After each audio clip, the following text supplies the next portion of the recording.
Bon, problème d'eau, à la rentrée, les maîtresses nous ont dit qu'il n'y a pas la fontaine, donc chacun en venant vient avec son eau. Ce qui n'est pas d'abord bien parce que les enfants, quand ils boivent, ils donnent à l'autre, l'autre boit, ils remettent dedans, après ils donnent à l'autre, l'autre boit, ce qui n'est pas bien pour la santé de l'enfant. L'eau et les toilettes n'avons pas de toilettes, n'avons pas de barrière.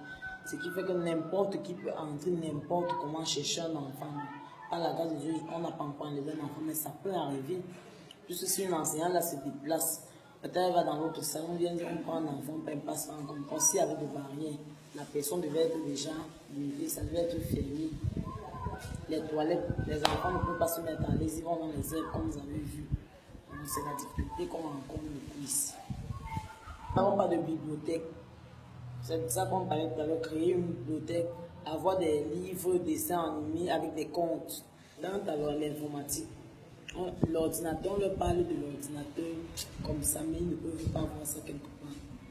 Donc, ici, alors aussi les ordinateurs, là, ça devait être plus bien.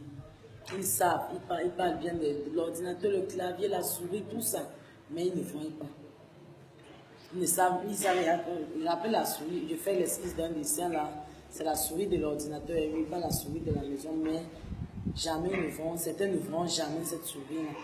Peut-être devenir plus tard grand et dire, ah tiens, voilà ce qu'on m'a parlé à l'école maternelle, mais pour l'instant, ils ne verront même pas. Nous n'avons pas de salle d'informatique.